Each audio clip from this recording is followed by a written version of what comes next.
Gloria a Dios. Bueno, vamos a orar primeramente, por favor, vamos a orar.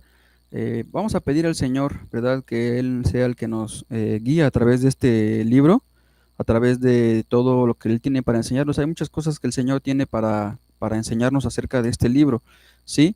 Eh, Vamos a orar primeramente, ¿sí? Por favor, inclinen su rostro. Padre, en el nombre de Jesús, Señor Dios, te damos muchas gracias por este enorme privilegio, Señor Dios, que tú nos das, amén, de estar aquí hoy, Señor, para bendecir tu nombre, Señor Dios, primeramente, pero también para aprender acerca de ti, de tu palabra, Señor Dios. Te pedimos en el nombre de Jesucristo, Señor Dios, tu Espíritu Santo venga en esta hora, Señor Dios, con todos los que escuchamos, Señor Dios, esta palabra, que sea de bendición para nuestras vidas, que podamos grabarla en nuestro corazón y que podamos, Señor Dios, aplicar desde ya mismo, Señor Dios, lo que tú estás hablando acerca de nosotros. Padre, en el nombre de Jesucristo, Señor Dios, revela las maravillas que hay en tu palabra, Señor Dios, a través del libro del profeta Jonás, Señor Dios, y todo lo que tú quisiste, Señor Dios, enseñarnos acerca de él, Señor Dios, en su vida, en todo lo que le aconteció, Señor Dios, y en todo lo que él hizo, Padre, por pequeño o grande que sea el libro, Padre amado, que sea de bendición para este lugar y para cada corazón. En el nombre de Jesucristo te damos gracias. Amén y amén. Gloria a Dios. Vamos a leer, ¿verdad? Bueno, primeramente vamos a dar un poquito el contexto acerca del libro de Jonás. En la actualidad, todos nosotros, ¿verdad? Estamos escuchando y siempre hemos escuchado acerca de la maldad del mundo, que hay mucha maldad, que se ha acrecentado la violencia, el odio, y que cada vez va, dice el mundo, de mal en peor, ¿no? Esta situación. Y al ver estas cosas, ¿verdad? O saber de ellas, saber de la maldad que hay en el mundo, podemos empezar a entender un poquito acerca de lo que es el juicio de parte de Dios, ¿no? El juicio de Dios, ¿para quién? Para la maldad, ¿sí? Es posible que hasta hayamos nosotros, al enterarnos, ¿verdad? De estos mismos acontecimientos, al enterarnos de eso, hayamos deseado incluso o pensado, ¿verdad? En el castigo para esas personas, en el castigo que merecen, ¿verdad? Según nuestro juicio, esas personas que hacen maldad y que hacen iniquidad. Bueno, pero sin embargo nosotros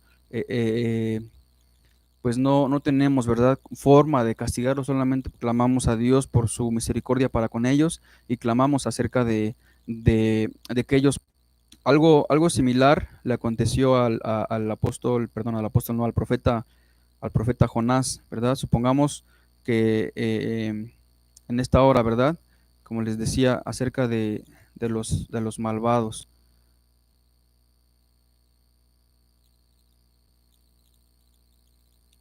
Si Dios, ¿verdad? Conociendo acerca de la maldad de este mundo, acerca de los que hacen iniquidad y todo, si Dios en esta hora nos mandara a predicar el Evangelio, nos diera esa ordenanza de mandarnos a cada uno de nosotros a predicar el Evangelio a personas que creemos que para nuestro juicio merecen ser condenados, ¿sí? ¿Cuál sería nuestra respuesta? ¿Cuál sería la respuesta que tendríamos para Dios? ¿Sí? Después de haber dicho en el Señor que merecen el castigo, ¿verdad? Merecen su juicio, que merecen estar en la cárcel, que merecen que les hagan lo mismo, ¿cuál sería para nosotros la respuesta hacia Dios? ¿Que ellos merecen el Evangelio, que vamos a ir con gozo? Creo que lo primero que pensaríamos sería, Dios, pero ¿por qué, verdad? ¿Por qué ir a predicarle a esa persona si merece el castigo por todo lo que hizo? Bueno, pues algo similar le encomendó el Señor Jesús al profeta Jonás. Vamos a entender un poquito acerca del libro, ¿sí? El profeta Jonás vivía en Israel en los tiempos del rey Jeroboam, ¿sí? Y tenían de vecino al país de Asiria, que era un imperio muy imponente, era un imperio muy grande, pero estaba lleno de perversidad. Era el enemigo más terrible que tenía el pueblo de Israel principalmente. ¿Se acuerdan que en ese tiempo de Jeroboam había dos reinos, ¿verdad? Lo que conocemos como el reino dividido. El reino del norte, que tenía las 10 tribus, ¿sí? Si no mal recuerdo, las 10 tribus que formaron el reino de Israel, ¿sí? El reino del norte, lo que conocemos como Israel, ¿sí? En ese reino gobernaba Jeroboam II, ¿sí?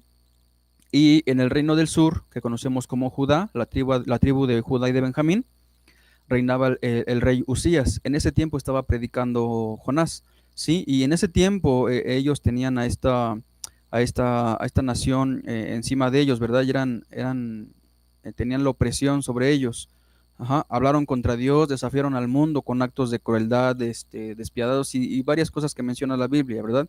Por eso, cuando Dios le ordena a Jonás que fuera a Siria a predicar arrepentimiento, lo primero que hizo fue que, con lo que conocemos, ¿verdad? En lugar de ir, se fue a otro lado, ¿sí?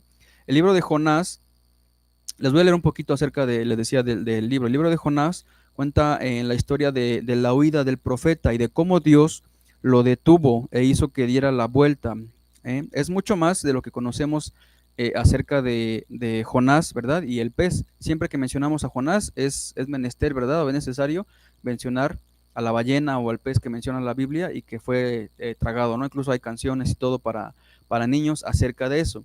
Es la perfecta ilustración de la misericordia y la gracia de Dios. Sobre todo, el libro del profeta Jonás nos enseña acerca de la misericordia y la gracia de Dios. Al final, como ya conocemos, el profeta Jonás obedeció a Dios, ¿verdad? Predicó en las calles de Nínive y sus habitantes se arrepintieron y salvaron del juicio. Esto es como un poquito un spoiler, ¿no? De lo que va a pasar al final del libro, un poquito de adelantarnos, pero es para que conozcamos todo el trasfondo o el contexto del libro. El propósito, porque tiene un propósito el libro, el propósito principal del libro es mostrar el alcance de la gloria de Dios y que el mensaje de salvación es para todos. Por eso les decía la pregunta al principio, si Dios nos mandara, ¿verdad?, a predicar a los que conocemos, ¿verdad?, que son malos, que hacen maldad, a la gente que roba, que secuestra, que viola, a los senadores o diputados que están sentados en el poder y que hacen mal, ¿verdad? Hemos conocido de presidentes municipales o de gobernadores de estados, ¿verdad?, que hacen maldad. El último y más sonado, ¿verdad?, el que en lugar de comprar medicinas para los niños con cáncer, ¿verdad?, se gastó el dinero y les dio cualquier cosa menos medicinas. Ajá. Entonces, si nos mandara el Señor a predicar, ¿verdad? El propósito de este libro es que el mensaje de salvación, dice el Señor, es para todos. Está desarrollado más o menos en el año 785 al 760 antes de Cristo. Estas profecías que les da el Señor, no. Este libro de Jonás es precisamente eso, es una historia, es una narrativa histórica, ¿verdad? El Señor Dios me llamó, ¿verdad? Me mandó a que hiciera algo y yo desobedecí y me fui a agarrar una nave hacia Tarsis y después el Señor mandó historia, ¿verdad? Del profeta y no precisamente menciona a él las profecías que hace. Y sin embargo Dios lo considera un profeta y está dentro de los profetas menores, ¿sí? El Señor Jesús mismo menciona la historia de Jonás como una ilustración, ¿verdad?, de su muerte y resurrección. Dice, la única señal, le dijo a los fariseos, la única señal que les voy a dar es la señal de Jonás profeta, ¿sí? Ahora, un poquito más acerca de Jonás. Esto es dando el contexto completo, ¿verdad?, de a quién vamos a estudiar, a quién vamos a ver, dónde estuvo, ¿verdad? A quién se dirigió, todo ese tipo de cosas que son importantes al final de la lección para que sepamos aplicarlas a nuestra vida, ¿sí? Se sabe que era hijo de Amitai porque él mismo lo dice en el versículo 1. Ministró como profeta en Israel y en Asiria durante el reinado, les decía, del rey Jeroboam II, ¿verdad? Considerado el rey más poderoso de Israel, es decir, de Israel en el reino del norte, ¿sí? Es un profeta muy transparente. ¿Qué quiere decir esto? Que es un profeta muy abierto, ¿verdad? Cualquiera podría conocer sus intenciones y cualquier podría ver lo que hay en su corazón para él, si estaba enojado, si tenía guardado algo, ¿verdad? Si eso se refiere con que es muy transparente, es como leer un libro, ¿verdad? Decir, pues aquí está el menú, aquí está el índice, aquí está esto. Así era el profeta Jonás. Mucho de lo que encontramos, ¿verdad?, en el libro de Jonás puede incluso, ustedes cuando lo vayamos leyendo, puede incluso llegar a molestarnos. En lo particular, a mí cuando lo leí era algo que no me gustaba leer, sinceramente. ¿Por qué? Porque primero me identificaba mucho con él, ¿no? En el sentido de que me recordaba a mí mismo, diciéndome el miedo que tenía él a seguir las órdenes de Dios, el egoísmo, ¿verdad? El rencor hacia otras personas, el orgullo, ¿verdad? ¿Por qué rencor? Primero voy a escribir estas cuatro adjetivos, ¿verdad?, que yo encontré al verme en el libro de Jonás. Primero, el miedo a seguir la obra de Dios, ¿sí? ¿Por qué? Porque Dios le había mandado algo a Jonás, Dios le había mandado algo y le había encomendado, ¿verdad? Le había puesto todo en la mano para que él fuera, ¿sí? Más o menos del reino del norte hacia, hacia esta capital del reino asirio son más o menos 800 kilómetros. Entonces Dios había provisto todo eso para que él fuera, ¿sí? Y sin embargo se ve egoísta decir, es que este evangelio no es para todos. La palabra del Señor Dios no es para todos, ¿sí? Esto ellos no lo merecen, ¿verdad? Y tenía rencor en su corazón, vamos a ver por qué. Sí, vamos a ver por qué. El orgullo de decir, solamente el pueblo de Israel merece la salvación. Estos asirios que hacen maldad, ¿verdad? Es que atormentan al pueblo y a los alrededores, ¿verdad? No merecen la salvación, solamente a quien le fue dado, que son quienes, los judíos, los israelitas, ¿sí? El pueblo de Dios, los hebreos. Después, Jonás fue enviado a una nación enemiga a predicar el mensaje de Dios, ¿sí? Fue, hagan de cuenta que aquí, ¿verdad? En Tláhuac estamos peleados con la Gustavo Madero, ¿no? Que está un poquito más lejos.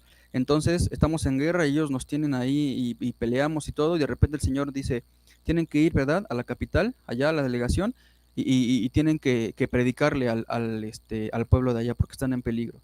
Y uno puede decir, oye, ¿cómo, verdad? Pero si somos judíos y se supone que el Dios de Israel es nada más para los judíos, ¿no? En ese entonces, cada pueblo, ¿verdad? Tenía sus dioses, tenía a quién alabar, a quién buscar, ¿verdad? Y sin embargo, Dios le dice a Jonás que vaya. ¿Por qué? Porque Dios está extendiendo, más bien, extiende su misericordia a todo aquel que quiere buscarlo. Dice, al final, ¿verdad? Desempeñó un papel decisivo en el arrepentimiento de una gran nación y evitó su destrucción. Una sola persona que se rehusó a ir fue, ¿verdad? Predicó el arrepentimiento, predicó el mensaje del Señor Dios y después fue decisión, ¿verdad? Fue decisivo, es decir, el pueblo tomó la decisión de arrepentirse diciendo, ciudad grande, y pregona, es decir, anuncia juicio contra ella, porque su maldad ha subido de delante de mí. Primero, Dios le ordenó a Jonás que fuera a predicar a Nínive. Es una orden, ¿verdad? Directa del Señor.